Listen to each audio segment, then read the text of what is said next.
Hi, I'm very pleased to welcome our guest, Cathriona Hallahan. Cathriona is a distinguished Irish business leader and a former managing director of Microsoft Ireland, where she led the company's operation and strategic engagement in Ireland for 8 years, and that was after spending 35 years with Microsoft overall.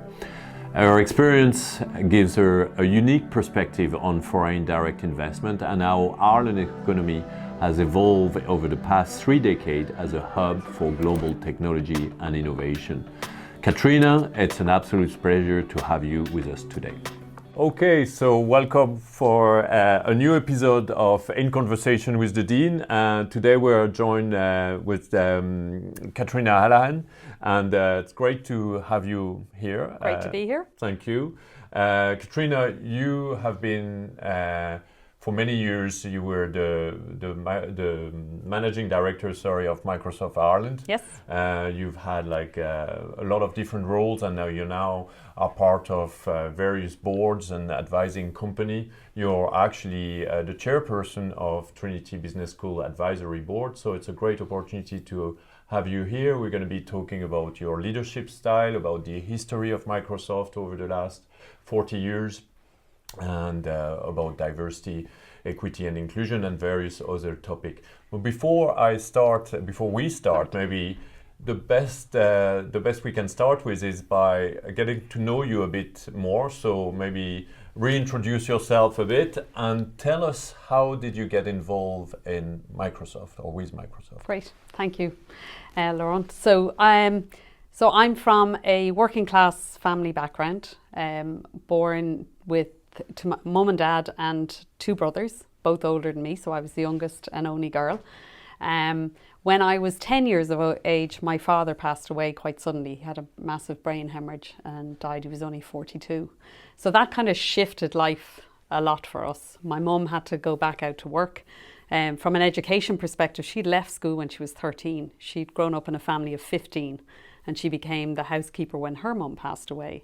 So she didn't have an education, and she was very keen for all of her children to be educated. So school was a non-negotiable. There was no plan to leave school. But when I got to leaving cert, I made a decision to not go on and go to college, but instead to do a secretarial course, build some secretarial skills, and then try and get a job, really with the purpose of helping my mum at home, bring some finance into the household.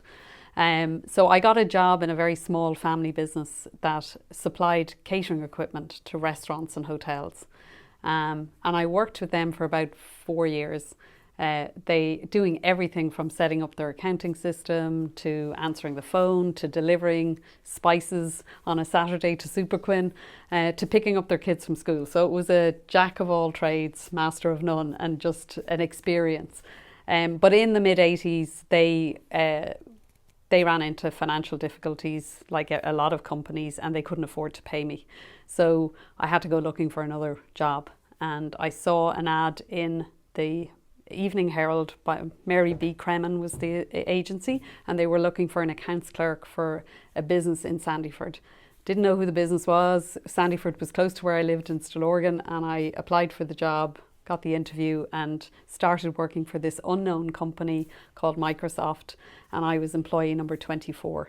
Wow. So it was a crazy journey. And what year was that? 1986, February 86. And Microsoft established itself in Ireland in 2000? September 85. Yeah. So so that's the 40 years anniversary. This year, yeah, which is amazing. But as I say, I was in the finance department. There was only 24 employees. It was a manufacturing facility. So we had long production lines, we had warehousing, and we were manufacturing physical discs and floppy disks at the time, which is really going back, manuals, and consolidating those and shipping them out to all of the markets in Europe. So how do you move from, I'm sure it didn't happen overnight, but still, that's quite an achievement from starting, what did you say, as an accountancy clerk in Microsoft in 1985 to becoming the managing director? Yeah, it was a long journey. So I spent about 10 years in finance. I had a really great mentor in the very early days, in our finance manager, who encouraged me to go and get my qualifications. So I did go back to night school, got my accounting technician qualification first, and then went on and did my ACCA qualifications. So I spent 10 years in finance, and then Microsoft was consolidating a lot of activity, operational activity, back into Ireland from each of the countries in Europe. And I got involved in that project, and I really enjoyed operations. So I decided to move into the area of operations, building up different subscription models, doing customer care, doing channel management. So traveled all over Europe, into Russia, Czech Republic, down as far as Cape Town, and really got to know how the business worked. So I spent 17 years then in operations, and I ran global teams based in Japan, Singapore, North Dakota. So got a real flavour for the cultures that Microsoft were dealing with and the different needs of those cultures. So that was kind of building my appetite for diversity even further than I had started at first. And then for the last 8 years that I spent in Microsoft, I was managing director for Microsoft Ireland, which was leading the site for all of the activities: engineering, data center, digital sales, operations, and sales to the island of Ireland. Very good. And so obviously you must have seen and actually overlooking like the evolution of Microsoft in Ireland, which maybe is symptomatic of like the evolution of Ireland Inc., if you want to call it this way, over the last 40 years. What can you describe to our audience what it was, what it became, so that we have a better understanding of where we are now? Well, I think when Microsoft first invested in Ireland, it was really had a couple of reasons for doing it. One was obviously tax. Back in the day, 12.5% for manufacturing was really a critical decision maker. Second was talent. You know, how the educated workforce that they could get in Ireland. Over time, that became the gateway to Europe and being able to attract talent into Ireland, but that was a further evolution. So I'd seen from when the commitment that Microsoft made in the early days was to have 100 people in this manufacturing facility, and it evolved from manufacturing to consolidating all of their operational activity from Europe, order to cash processes, back into Ireland. We outsourced a lot of the activity offshore. Then we came into the internet and digitization, and that evolved. And now we're seeing the evolution of AI. So I've lived through and seen the company evolve, the capabilities and skills and the requirements that they had here in Ireland. And one of the big jobs for me and the leadership team was about how do we keep Ireland to being relevant? How do we ensure that and that's a big topic right now for FDI in Ireland and what the future might be. Yeah, no, exactly. And I guess you've seen the evolution of the workforce as well, as you pointed out, and actually it mirrors what we have experienced here at Trinity Business School. We're celebrating our 100 years anniversary, so a bit more than Microsoft. Yes. But in the last certainly few decades, it's the same pattern where all graduates used to graduate with a good degree from Trinity, but systematically would emigrate because there was not enough jobs in Ireland, and then obviously from the mid-90s onwards starting to emerge, and now it's almost like the reverse. We're actually attracting foreign students to study in Ireland and get job in Ireland as well. Yeah. So you mentioned stakeholder engagement in your role, and what was your position in trying to make like Ireland still relevant, and like the fact that and putting Microsoft on the map of maybe the government and other stakeholders? Like what were your involvement in that particular part of the job? think there's two sides to that. One is there's the local market stakeholder management. So Right. my role was responsible for all of the communications and all of the lobbying with government on policy. So think about data centers and the need for electricity, Sure. working with government to really understand what are the upgrades to the grid, when is that going to happen, how can we ensure that we're building in line with the power that's going to be available. Sure. Similarly, on the communication side, trying to share our philosophy on green technology and ensuring that we're not just sucking all the power of the grid. We're actually using some of the solar charge panels that we have to give electricity to local schools, and community engagement, and doing all our social responsibility as well. So not making it look like big negative tech.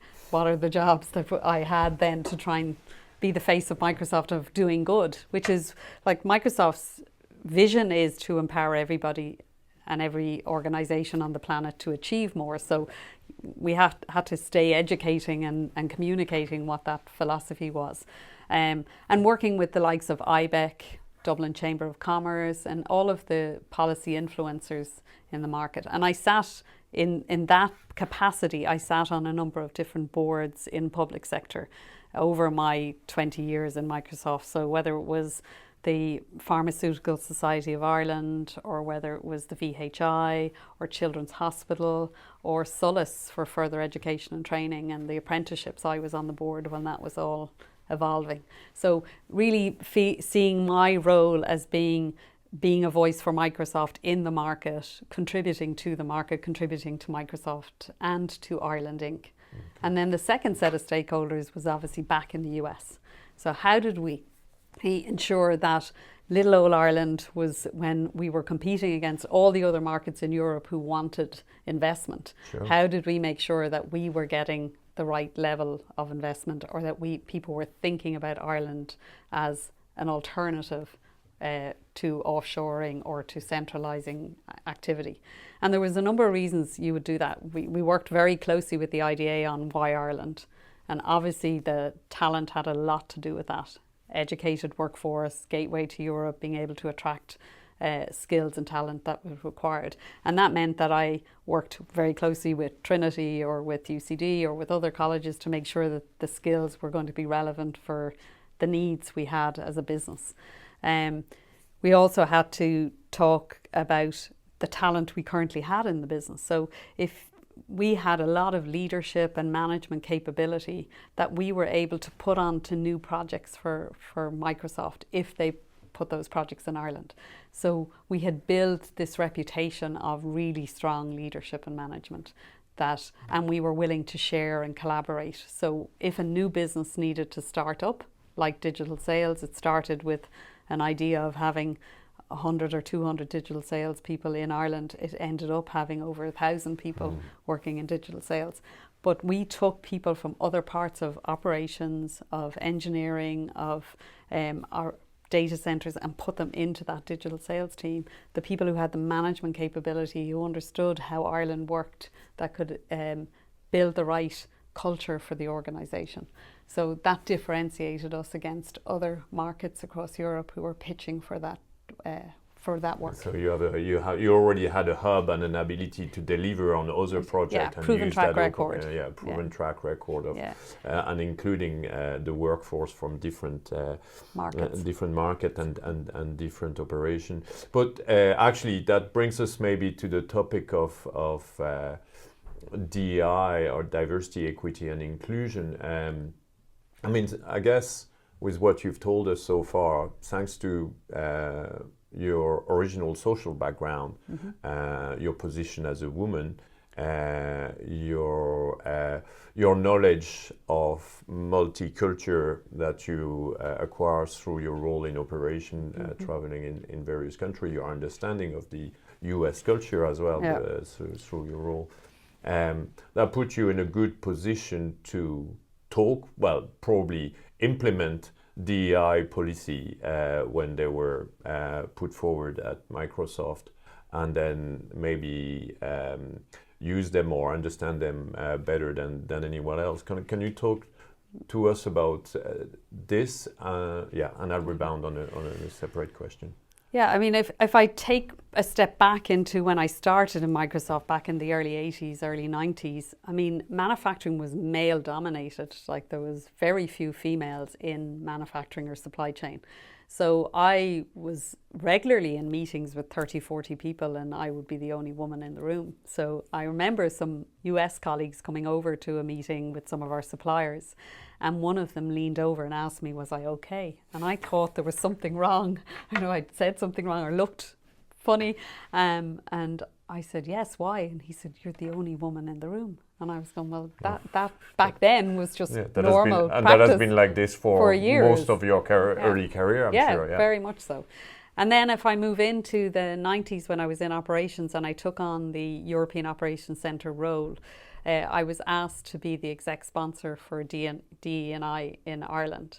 And I hesitated, which surprised me. And I reflected back on... Why did you hesitate, you think? Because I felt like I didn't want to be the token woman. Yeah. You know, that they were asking me to do it because here was somebody heading up operations and supply chain, and they were a female and one of the few females in the market in that position. And I felt that was like me being the poster child for DE&I. I know, it's interesting because it's true that like that's kind of like almost driving you back towards a condition or like yes. a, you know. Yeah. So, the DE&I, let's give it to the woman. Give it to the woman. Yeah. And it's actually, sometimes you see the same phenomenon nowadays, like, give it to, you know, someone who belongs to a minority group, yeah. you know. So I decided after a lot of reflection that I would do it. And the reason I decided to do it was because I realized I had no role models when I was coming through the organization in senior leadership roles. And I didn't hear a perspective or point of view from female in leadership. And therefore, while I might have been uncomfortable, there was so much more I could do for other women in the industry by speaking up, by being visible, by having a point of view.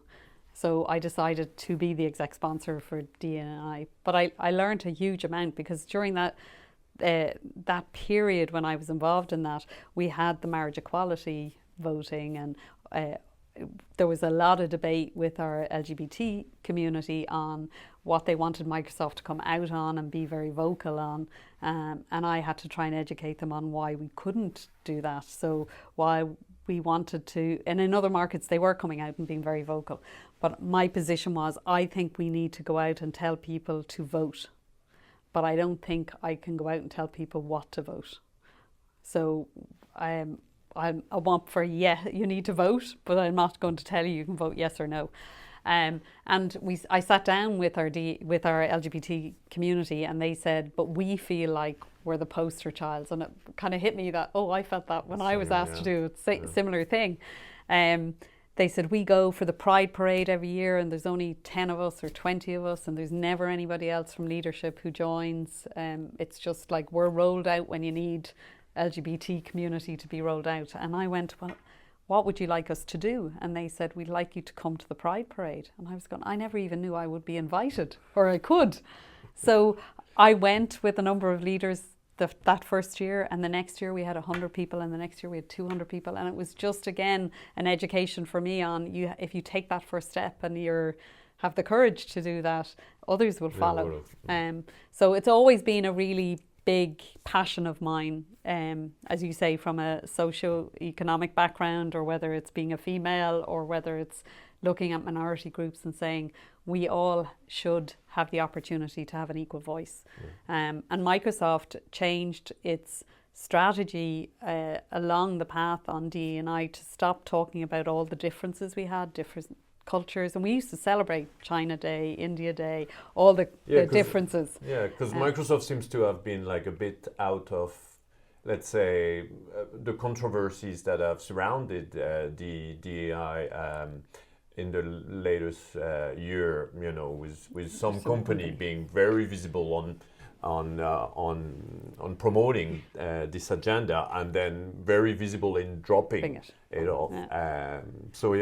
Yeah, I think that's probably because Microsoft, as I say, was moving away from the really putting a laser focus on diversity and difference Right. to putting a focus on inclusivity. What does it take us to build a culture where everybody can show up every day and be their true selves, and celebrate that? So our culture and our leadership development and training and education was all around being more inclusive and understanding your unconscious biases that you might have against certain norms, and educating all of our teams on that. And actually Ireland were one of the first countries to pilot unconscious bias training to try and really get our leaders and our employees educated on those things that you might not even know that you have a bias towards. Very good. And so more generally, what would be your leadership style? And like, you know, and again, I don't want to. Well, actually, that's the danger sometimes. Like, you know, how much is your leadership style influenced by your own personality, and how much do we need to think of like your identity to explain your leadership style? So I don't want to fall into that trap, but I'm sorry, I was just thinking of that as we were having this conversation about the D&I. Yeah. So what's your leadership style, and how would you characterize it? Yeah, I mean, I think I'd say my leadership style is very values based. So I grew up in a family that, again, valued everybody in society. So my mum, as I said, ended up going back to work, but she went back to work as a housewife and a cleaner. When I joined Microsoft, I knew every cleaner's name. I knew everybody in reception. I knew all the drivers' names, because I felt they were all part of the team that make us successful. It's not just the leader, it's everybody that is playing their part. And I've always had that kind of equality or equal base for everybody. So my values on kindness and openness and honesty and loyalty are all things that I had from a very young age, but I brought those through. And I enjoyed working for a company that was innovative, but it equally had a level of empathy. Now, in the early days, I'm not sure it was as obvious, because with previous leaders like Steve Ballmer, he was a much more aggressive and assertive kind of leader, and Microsoft had a reputation of being very arrogant and not very customer focused. So when Satya Nadella took over, he totally shifted the culture in the organization and started to look at being not a know-it-all culture, but a learn-it-all culture. So being curious, and I think that aligned much more to my beliefs, because I had grown up, as I said, in a working class family, and I didn't know it all, and I didn't have the education that maybe others had, but I was very hardworking, really wanted to learn, and so that this new culture of being the learn-it-all culture, and every day is an opportunity for us to learn something new and be curious.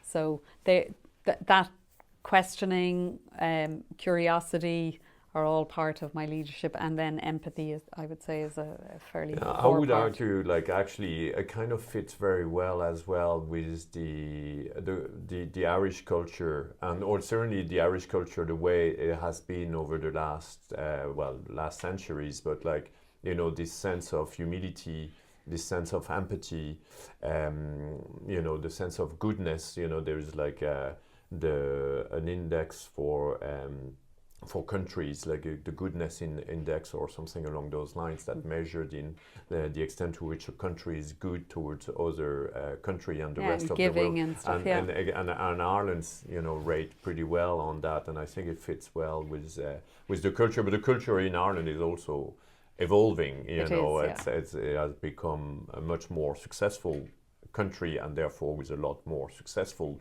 people, and maybe that level of empathy that you have described is also changing, which you know is fair. So I think there's a very nice parallel between your story, the story of Microsoft in Ireland, and in a way the story of Ireland, without like overgeneralizing, obviously, but you can see patterns that I think are of how it's all evolved and connected. Okay, so what do you make of today, of Ireland Inc., if I may say, now even using that word, I don't know if that doesn't sound very, focusing too much on empathy, but the need for FDI nowadays and how it's going to evolve, and maybe we'll conclude with a few notes on that. How do you see, this scene evolving?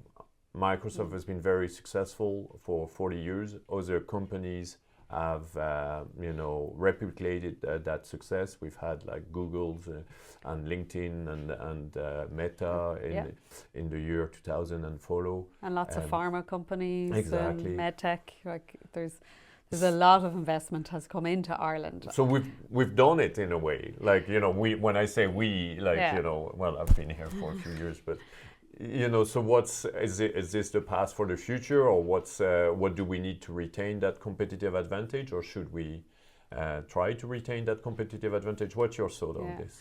I've always had a philosophy that we are in a very unique position in Ireland because we do have tech, we have pharma, we have medtech.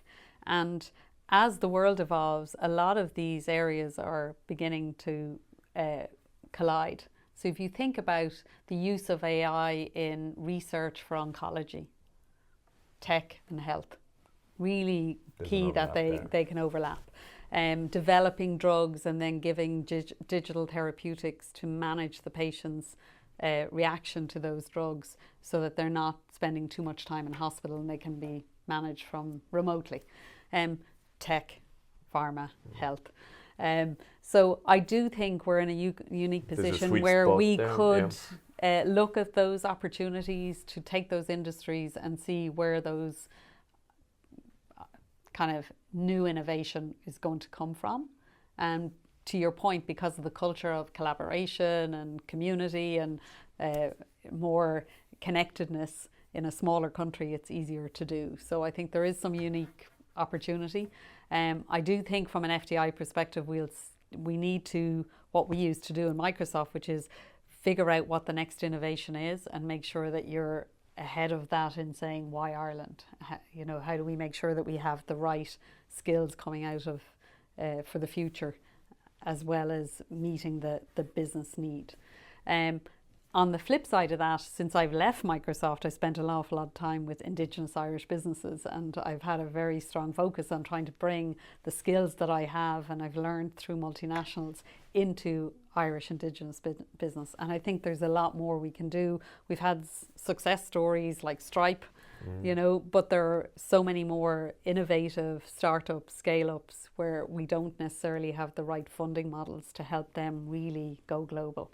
And I think there's leaning in on helping those Indigenous businesses the Indigenous to build success. Small company that are emerging from Ireland that are possibly were influenced or benefited from the presence of Microsoft and Google just through the virtue of the employees or your own role as a board member of, as you said, like Food Clouds or other companies that are at the intersection of the tech so I think there's other domain.